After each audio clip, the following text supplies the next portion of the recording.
Hi, I'm Dr. Kevin Crail. I'm Medical Director for Air St. Luke's here in the Magic Valley. I'd like to show you a video produced about a patient that used Air St. Luke's transport system and had a rather remarkable outcome. And then I'd like to talk to you for a minute about the importance of building a hangar here for the Air St. Luke's helicopter in Magic Valley.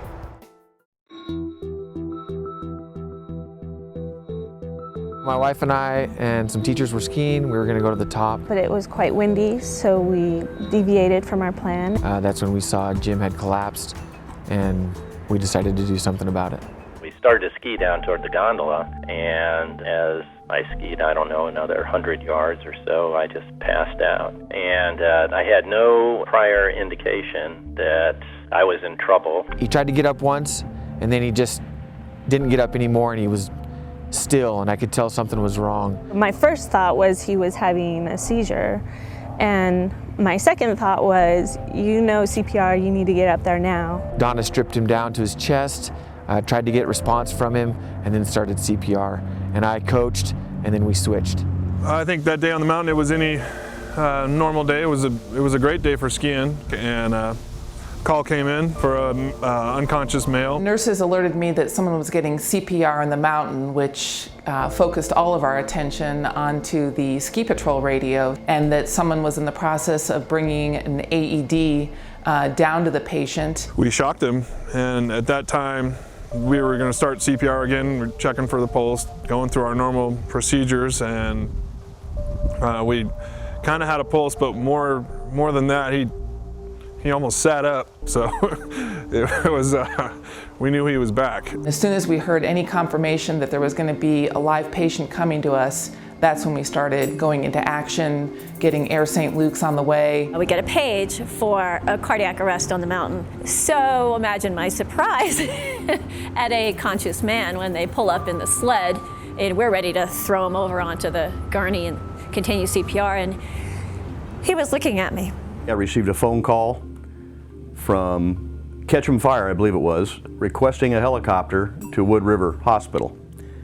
Then received another phone call almost immediately from Wood River Hospital requesting the helicopter be sent. We have no cardiac services here, so when we hear that there's a cardiac patient, our minds instantly go to, where does this patient need to go and how are we going to get them there? The emergency room physicians and the other staff in Wood River knew that we could accept him faster than any other facility. We had some iffy weather. I'm looking at that front, it's just kind of broken up and moving all over the place right now. So Twin Falls couldn't get through the pass to get up there, so we sent Boise Helicopter, who thought they could probably make it around the south route through Fairfield in that direction. Launched the Boise helicopter. It got about halfway there and couldn't make it. We were preparing for the ground transport. We knew the patient needed to go to a cath lab, and we knew that we weren't going to be able to get a helicopter at that point. Got the air crew ready to go with our fixed wing out of Turbo Air. 100, 200 yards from the entrance to the airport, we get the call that they're not going to make it. Friedman Airport in Haley closed down due to fog. I sort of regained awareness of what was going on around me. I was in the ambulance south of the Wood River complex on my way to Shoshone. He was communicating with us, but not well, expressing how he was feeling at that point physically. They kept driving south, hoping that there's going to be a window somewhere where Air St. Luke's can intercept the ground ambulance and transfer them into a helicopter. When we met with them was up around the area of the ice caves, and at that point we made contact with Mr. Wood. They rendezvoused with a helicopter in Shoshone and then flew me down to Twin Falls. We meet the helicopter in the helipad. Takes us about 3.5 or 4 minutes to get him into the cath lab, and then another 2 or 3 minutes to get him prepped, and we usually will have the artery open somewhere between 15 and 20 minutes. He did well following the treatment of his heart attack and was discharged from the hospital a day later. Talking with everybody and getting to know everybody has been one of the great rewards for me. For some reason, this one's been really emotional. There's been other saves, but I was skiing with him the next Saturday.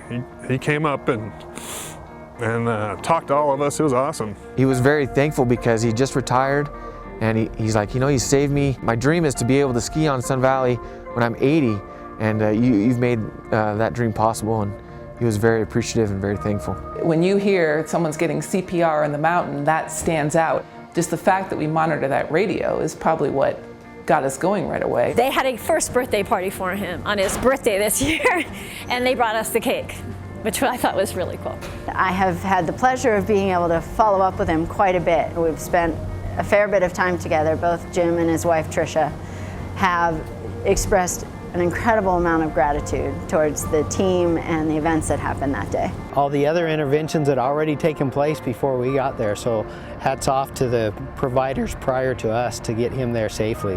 I would classify this as situationally the perfect storm. Everything that had to fall into place fell into place perfectly.